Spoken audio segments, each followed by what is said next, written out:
Our story plays out on an uninhabited island in the middle of the Columbia River. The river is big, and there's a quarter-mile expanse of water on all sides and a strong current on three sides. At this location, the river separates the communities of Pasco on the east bank from Richland on the west bank. The island is administered as a wildlife refuge with no trespass rules in place. This effectively limits visits by community residents. This island is the 20th and southernmost in an archipelago that runs along a 50-mile free-flowing stretch of this big river. The Reach is the only remaining free-flowing stretch of the Columbia River in the United States. The island is designated on maps as Island 20. The center of the island is paved with open gravel deposits and sparse weeds. The perimeter of the island supports a continuous ring of trees and brush. The island is known among local residents for hosting a large colony of nesting seagulls during the spring and early summer. Geese and many other birds also nest there. In the winter, the island serves as a refuge for migrating waterfowl. Important to our story, though, is that the island is a wintering and breeding ground for a herd of mule deer. This herd of deer summers in the Hanford Reach National Monument.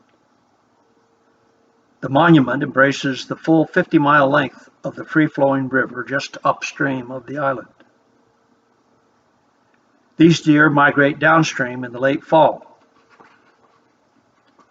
In moving about their river environment, the deer do a lot of island hopping. When they appear on our island, they may be on Island 20 today, but tomorrow they could just as well be on the next upstream island, Island 19, or even on shore. Swimming is a routine part of life for these river deer, and swimming between islands is a regular occurrence. At the northern tip of the island, the perimeter ring of brush terminates in an exposed gravel shoal extends out into the river towards Island 19. The strait of water that separates Islands 19 and 20 is approximately 1/4 mile wide. There's a strong current through this strait, and deer that make this crossing must swim against the current. This island is a stage for many wildlife stories. Our story may not even be the most exciting of these. As with most wildlife stories, ours took place quietly with very little notice by the many people who could have watched it. But I watched it, and I took note.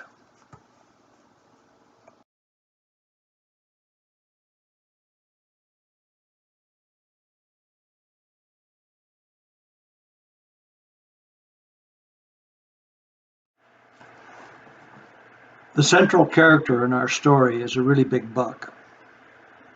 I first saw him in mid-November of 2016 when he arrived on the island with a group of 20 to 25 does and a half dozen other bucks.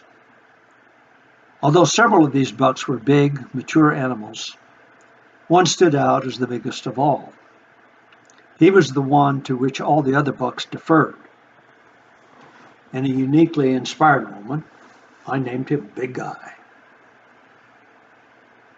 Big Guy came to Island 20 every November for the next 3 years. He would stay on the local islands and nearby shorelines throughout November, December, and most of January. I knew it was Big Guy who visited every year because the antlers, which were shed and regrown each year, were virtually identical from one year to the next.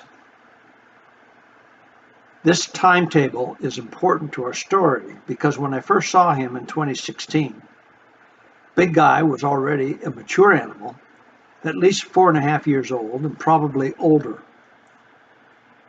Moving forward to 2019, when the final act of our story unfolds, Big Guy is approaching 10 years of age, quite old for a buck deer.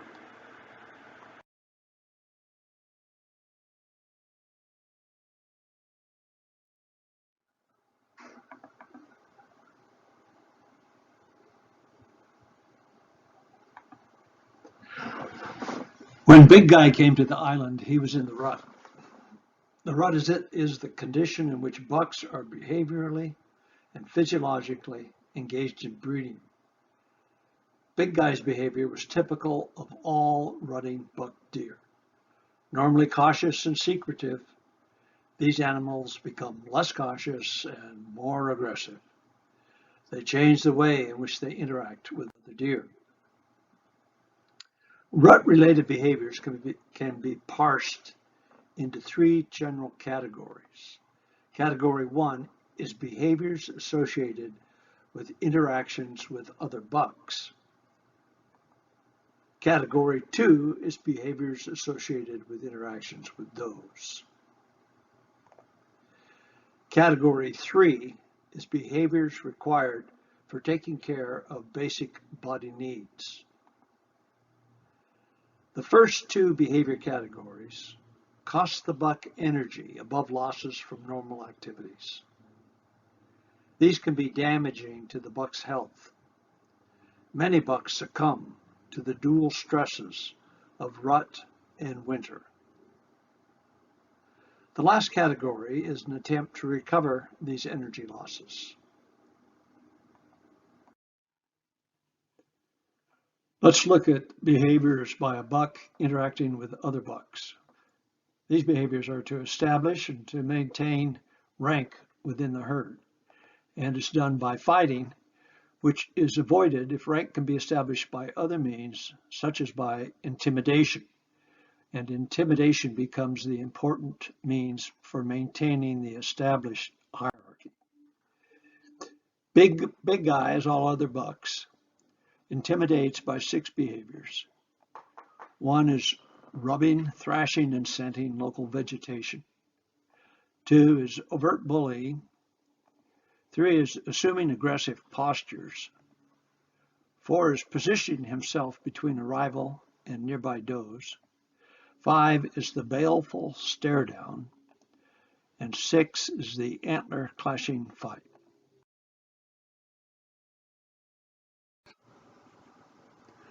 Bucks are predisposed to rubbing and thrashing saplings, young trees, and overhanging limbs.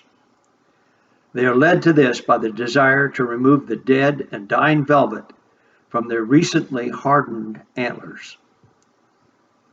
Rubbing removes the velvet, but it also has a purpose of being one of the primary signaling mechanisms to other deer. Rubbing and scenting continues long after the velvet has been removed.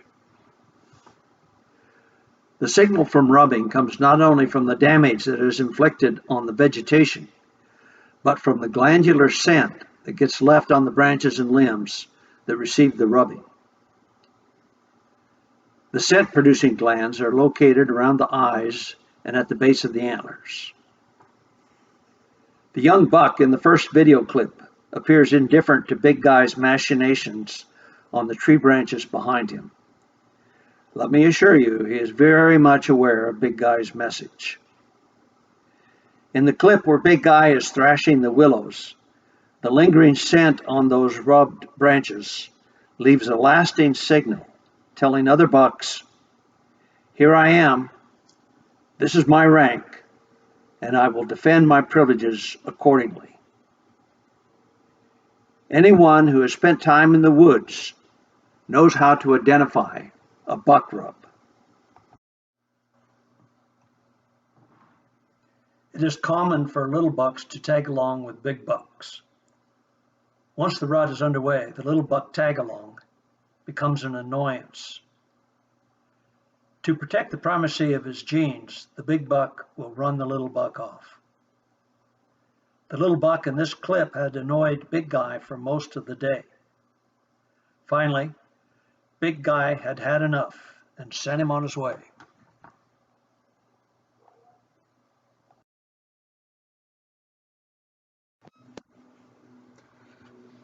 The young buck in this clip was intermingling with a group of does. Big Guy did not like whatever advantages the young buck gained from this close association. So he moved in to separate the young buck from the does. He comes in from the right of the screen and moves toward the young buck with a very aggressive posture, ears laid back, head held low. The young buck immediately gets the message and moves out. Big Guy follows with his continued aggressive posture and positions himself between the young buck and the does. The young buck moves away. Separation is complete. In the second clip, Big Guy confronts his most likely rival on the island, a buck I named Lop-Ear. Lop-Ear had been busy courting and chasing does on the south end of the island. One of the does he chased ran and joined the group of does with which Big Guy was associated. In the heat of the chase, Lop-Ear followed right into Big Guy's immediate presence. Uh-oh. Big Guy gives Lop-Ear the baleful stare. This is enough for Lop-Ear. He retreats into a non-engagement position, which Big Guy honors. Big Guy was a master of the baleful stare. He used it more and more effectively than any other buck that I have watched over the years.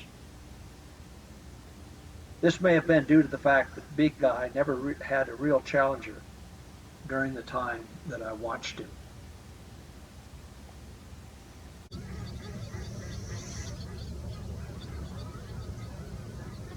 The ultimate aggressive act by a rutting buck is the antler clashing fight. Along with the possibility of victory comes the possibility of injury or death. I never saw Big Guy engage in anything other than a playful antler clashing. And then he was coaxed into that by the insistent urging of another buck. Big Guy had a strange tolerance for this particular buck and abided him in a way he would not tolerate other bucks. However, in 2018, Big Guy sported a scar on his hide behind the right shoulder and a broken tine on the left antler. Okay. These wounds must have occurred from a fight prior to the time when he was under my observation. I assumed that he was the winner. This video clip was selected because it shows Big Guy's antler fighting wounds. But this clip also shows Flamin Behavior. All ungulates, domestic and wild, do this. When they encounter the fresh scent of a female close to her heat period, they assume a posture with the nose pointed up and upper lip curled. Purportedly, this exposes the vomeronasal organ to the full effect of the pheromone scent secreted in the female's urine. Bucks are careful to avoid injuries from taking on an adversary that is likely to injure them. Thus, antler clashing contests occur only between bucks of similar size when there's a chance that either buck may win. For near equal-sized bucks, the chance of winning and assuming an elevated dominance position in the herd makes taking a chance of injury worthwhile. No way would the bucks in these videos risk being injured by such an obviously overwhelming adversary as Big Guy. Lop-Ear may have been more on a par with Big Guy than the others, but still, he is noticeably smaller. Based on his prudent avoidance behavior, Lop-Ear sensed this more acutely than might we who watched the video.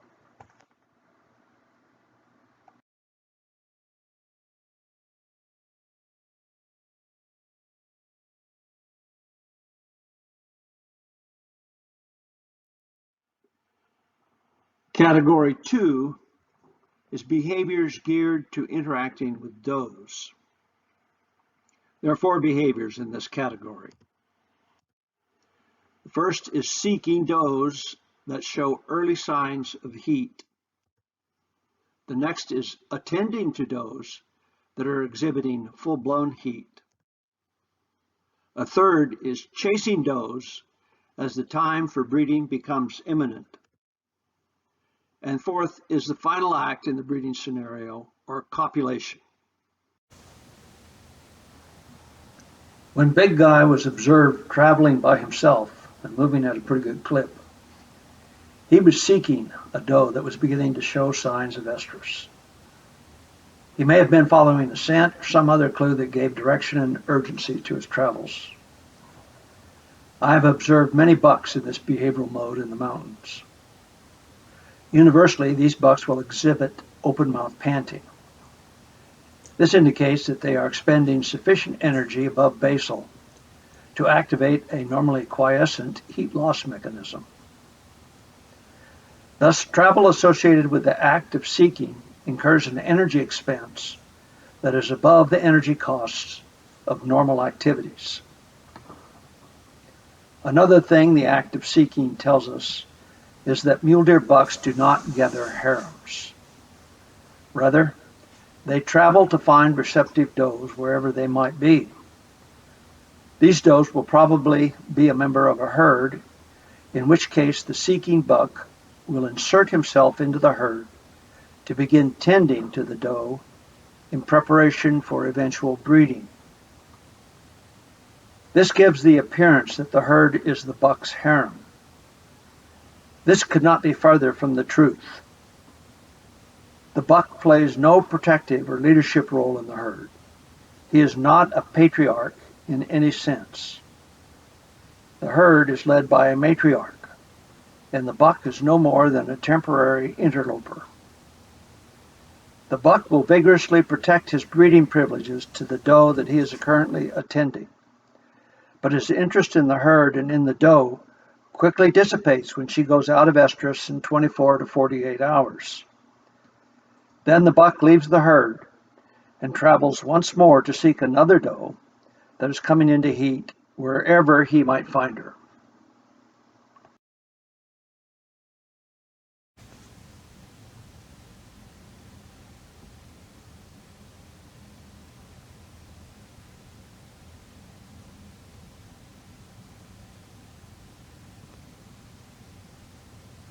When Big Guy found a doe in the early stages of heat, he began tending to her. This meant he followed her closely wherever she went. During this time, Big Guy is especially aggressive towards any nearby buck that shows an interest in the doe. He will vigorously protect his right to breed with the tended doe.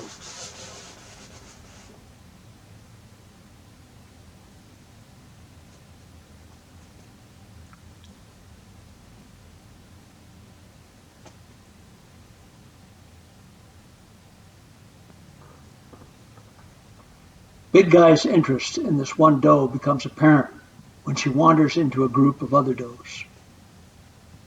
Big Guy dismisses the other does as he focuses on the one who is approaching breeding readiness.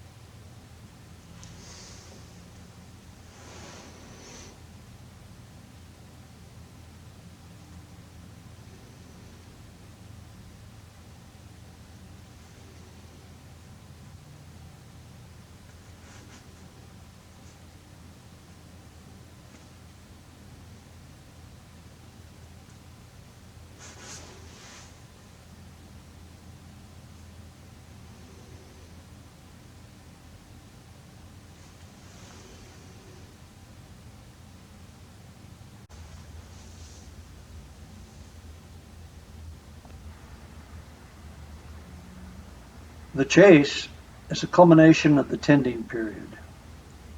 Estrus has advanced, and time for breeding is near at hand.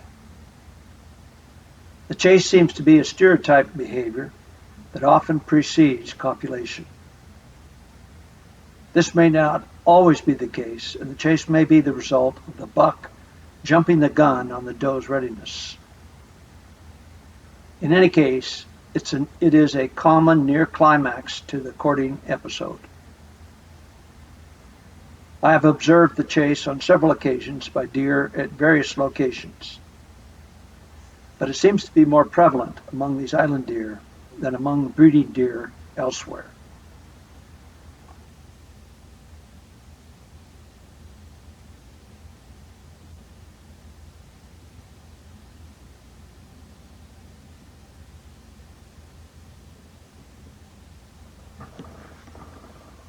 The chase often takes place through brush and heavy cover. Here we see Big Guy artfully duck, twist his head sidewise, and generally dodge all the obstructions that might catch his antlers and hinder his run. It is remarkable that an animal can carry such a large, rigid structure on his head and yet be so facile as to run pell-mell with it through the heavy cover.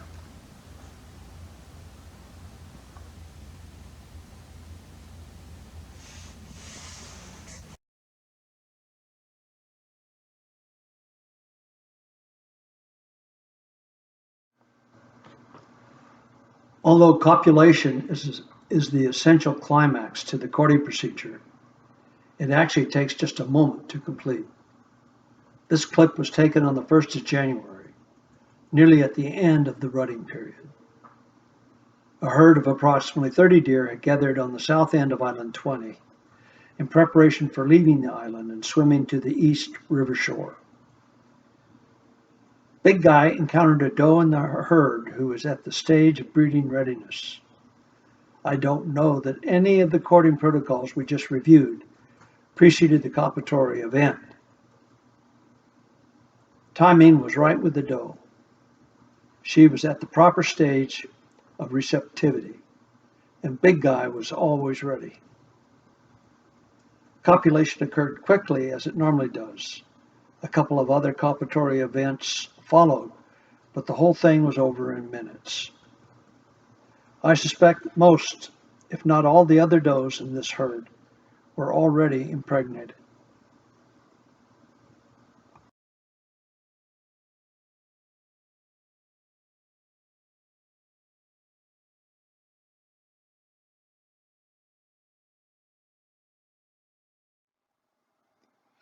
Category 3 behaviors are those required for taking care of basic body needs.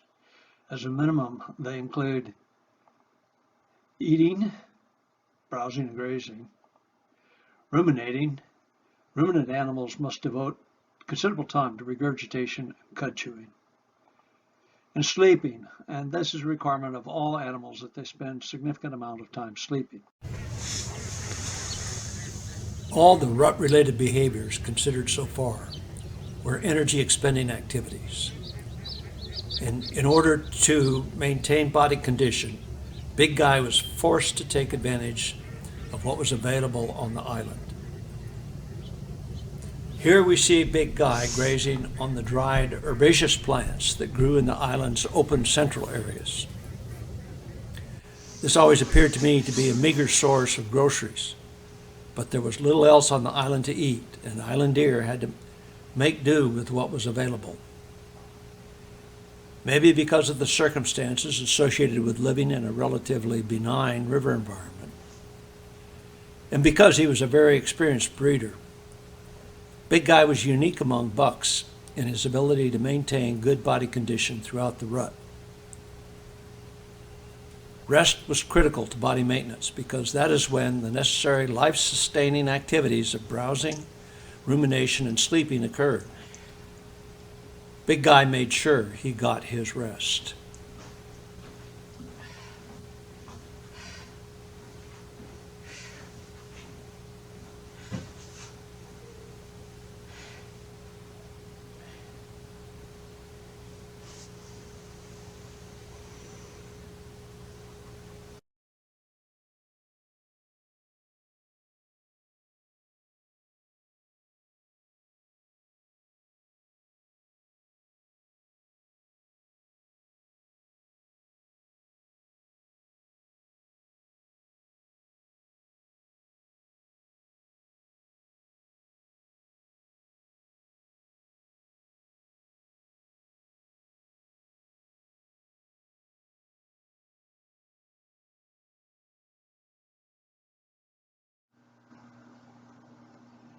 Big Guy was alone on Island 20 on this Christmas Eve. He had just traveled through the brushy perimeter of the northwest section of the island. He emerged from the brush into the open gravel shoal on the northern tip of the island. It was obvious that he was headed for Island 19. Despite that Big Guy had been on the local islands for the last month and a half and knew the landscape well, he was cautious about entering into such an open, exposed area as on this gravel shoal. He spent a full minute checking things out before venturing on. Why all the caution? Was there a recent alarming incident that stimulated Big Guy to give extra attention for danger? Big Guy had now been in the rutting mode for 2 months, and physiologically he was a different deer than he was 2 months ago when he entered the rut. Maybe he was just tired from his exertions and unsure about taking on the strenuous effort required for the upcoming swim. One wouldn't assume that he was just lackadaisical about getting on with things.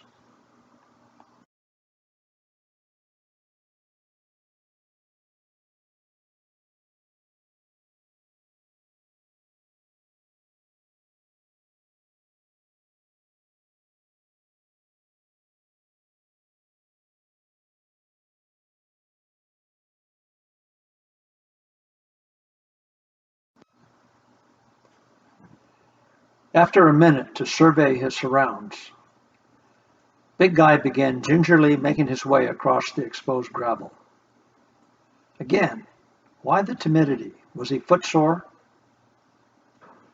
I've noticed big old bucks at other places walk gingerly over cobble-strewn hillsides as if they too had sore feet. Smaller deer did not seem to have trouble crossing these places. Is this just a habit of going by these big old bucks, and is Big Guy just showing the manner by which all old bucks navigate rough surfaces?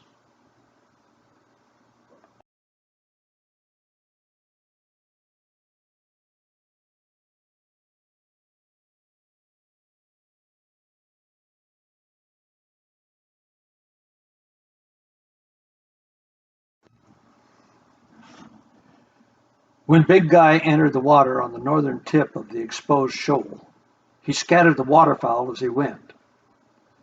I've witnessed many occasions where waterfowl make way for bucks on the island.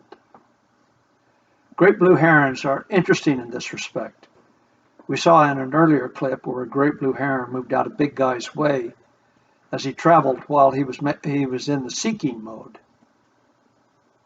Here, we have two herons, an apparently young one and an apparently old one, and they both show that they are very much want to avoid any close contact with Big Guy. I've seen this kind of behavior many times with both waterfowl and herons, avoiding close contact with deer. Yet I've never seen a deer act aggressively towards these birds. What's the basis for this behavior?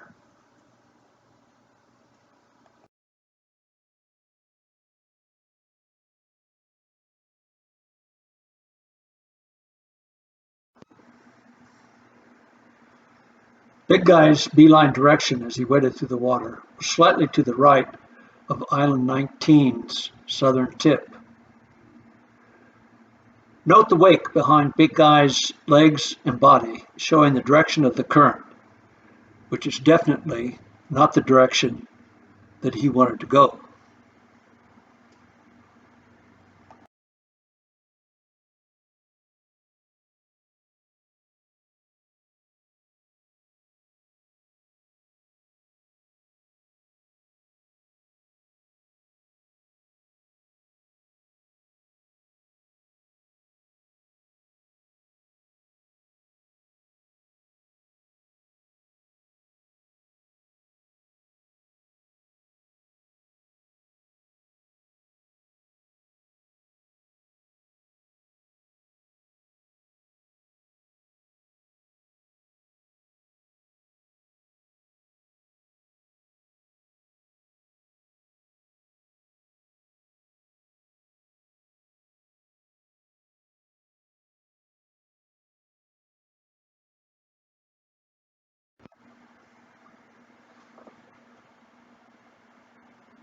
When Big Guy lost contact with the bottom and began swimming, he was immediately pushed by the current to the left. He was soon pushed off his beeline. At the end of this video clip, Big Guy was only about 1/4 of the way across the strait and was already seriously off course.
The river current continued to push Big Guy off course until he was nearly up against the river's west bank.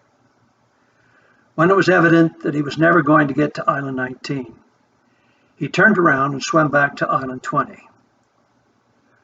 When we resume the video, Big Guy has been swimming steadily for 15 to 20 minutes.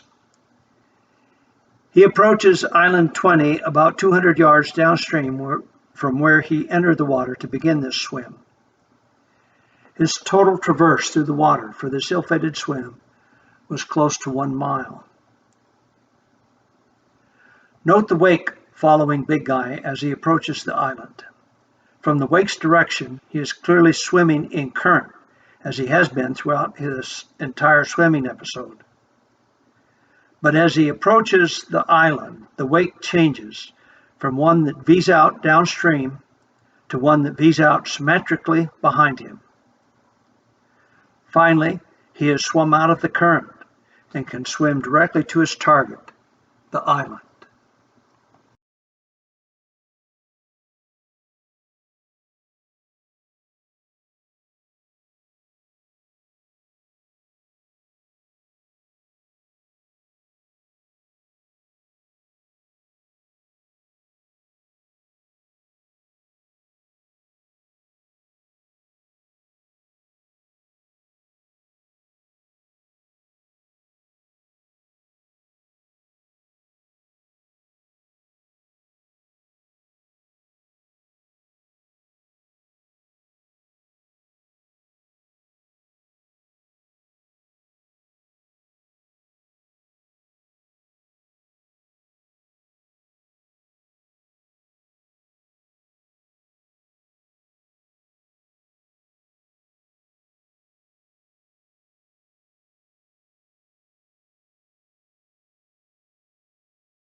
As we watch Big Guy emerge from the water and clamber onto the terra firma of Island 20, I note that he is not panting.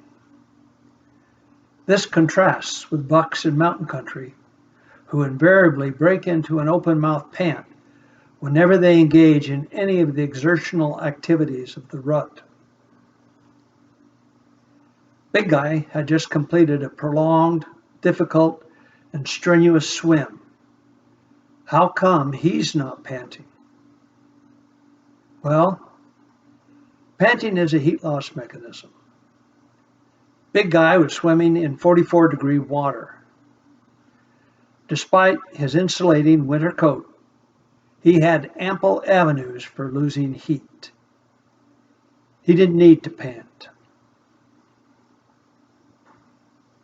As Big Guy makes his way over the island, he seems slow and deliberate. One wonders, is he tired? Has the rut sapped his energy? No doubt, Big Guy has successfully made this crossing in the past. How will this experience affect his next effort to make this crossing? Is he getting too old for river life?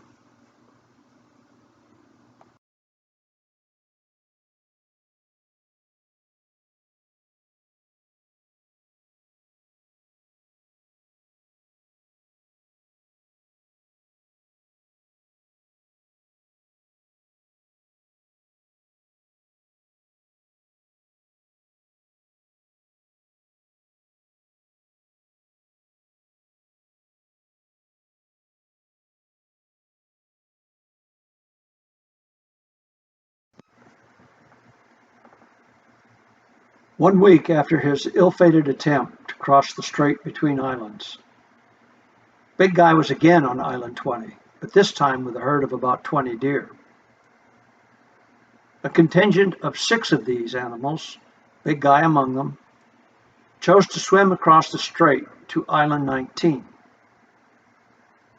This time, Big Guy positioned himself behind and in the wake of a strong swimming doe. The crossing was direct and speedily done. Within 5 to 10 minutes, Big Guy clambered up onto Island 19's shore, just behind the lead doe. After shaking the water out of his wetted coat, he hurried up onto the central portions of Island 19. This was unlike the slow, ponderous climb out of the water onto the shore when he finished the failed swim and returned to Island 20. After watching Big Guy successfully cross the strait, I concluded that even though he may be enfeebled by age and physiologic exhaustion, he is a wily old buck and will find a way to get along in his river environment. I hope to see him next year doing the things he has done so well in the past.